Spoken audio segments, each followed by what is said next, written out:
Good morning, শুভ সকাল বন্ধুরা। তোমরা সকলে ভালো আছো? তো আমরা সবাই ভালো আছি। আশা করি তোমরাও ঠাকুরের কৃপায় ভালোই আছো।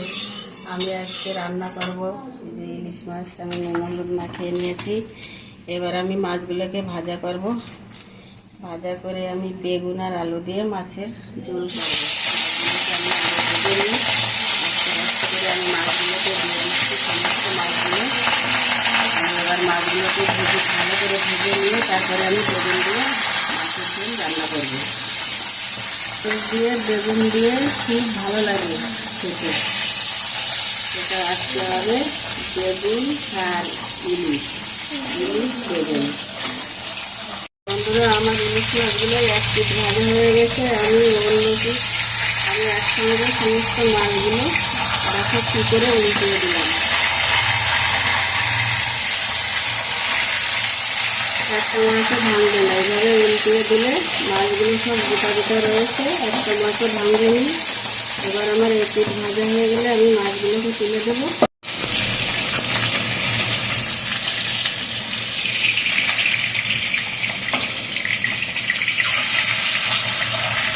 বন্ধুরা, মাছগুলো আমার ভাজা হয়ে গেছে। দেখো কত সুন্দর লাল লাল করে মাছগুলোকে ভেজে নিয়েছি। আমি মাছগুলোকে এবার সব তুলে দিচ্ছি।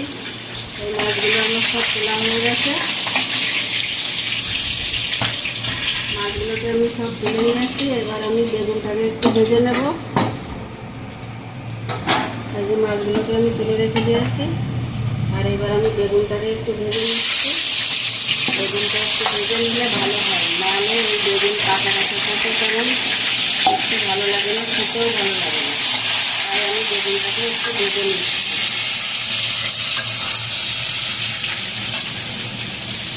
হালকা একটু লবণও দিয়ে দিচ্ছি, লবণ দিয়ে দিয়েছি। এবার আমি একটু হলুদ দিয়ে দেবো, দিয়ে বেগুনটাকে আমি ভালো করে লাল লাল করে ভেজে তুলবো।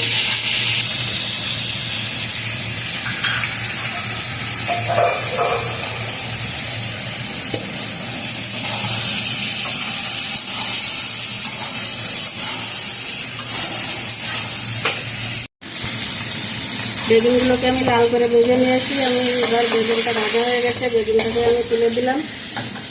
বেগুনটাকে আমার তোলা হয়ে গেছে। এবার আমি একটু আলুগুলোকে একটু ভেজে নেব।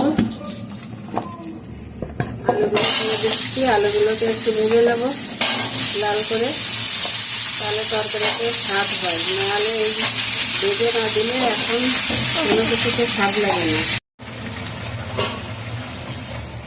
বন্ধুরা, দেখো আমার আলুগুলো কত সুন্দর লাল করে ভেজে নিয়েছি। আলুগুলো আমি তুলে দিচ্ছি। এবার আলুগুলো ভাজা হয়ে গেছে। বেগুনগুলো এই ভেজে রেখে দিয়েছি, আর এই আলুগুলোকে আমি ভেজে তুলে নিলাম। এবার আমি ফোড়ন দেবো। আমি তেলে দুটো তেজপাতা ছিঁড়ে দিয়েছি। এবার আমি কটা জিরে দিয়ে দেবো। এবার জিরে দিয়ে দিলাম তেলে।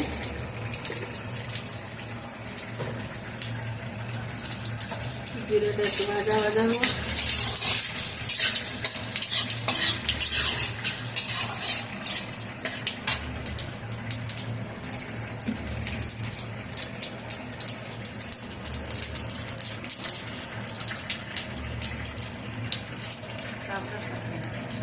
তুলে রাখলাম, এটা আমি পরে ঘষে দেবো, খুব ভালো একটা সেন্ট বেরোবে। এবার আমি এই মিক্সিতে তৈরি করা আদা, জিরে আর একটু কাঁচা লঙ্কা আর দুটো শুকনো লঙ্কা দিয়ে দিয়েছি। আমি এবার এটাকে একটু কষিয়ে নেব। এবার আমার মশলাটা কষানো হয়ে গেছে। আমি এবার আলুগুলোকে দিয়ে দিচ্ছি। আলুগুলোকে দিয়ে দিলাম।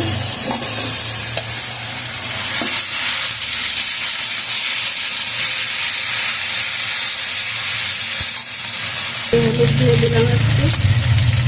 এবার লবণ দিয়ে দেবো, একটু স্বাদ মতো লবণটাও দিয়ে দিলাম।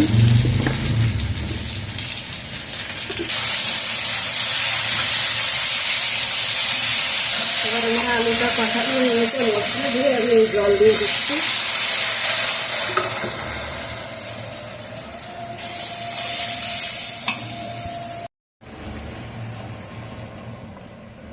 বন্ধুরা, এবার আমি মাছগুলোকে দিয়ে দিচ্ছি ঝোলের ভিতর।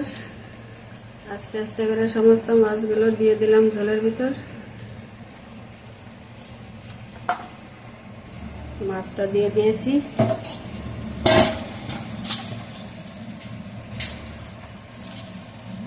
আবার আমি একবার বেগুনগুলোকেও দিয়ে দেবো। আমি বেগুনগুলোকে পরে দিচ্ছি, কারণ এই বেগুনগুলো আগে দিলে গলে যাবে, তার জন্য আমি বেগুনগুলোকে ভেজে রেখে দিয়েছি। এইবার আমি বেগুনগুলোকে এবার এই ঝোলের ভিতর দিয়ে দিচ্ছি।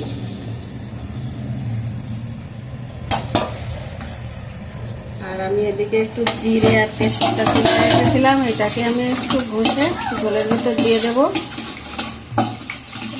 এটা একটা ভালো ঘ্রাণ আসে।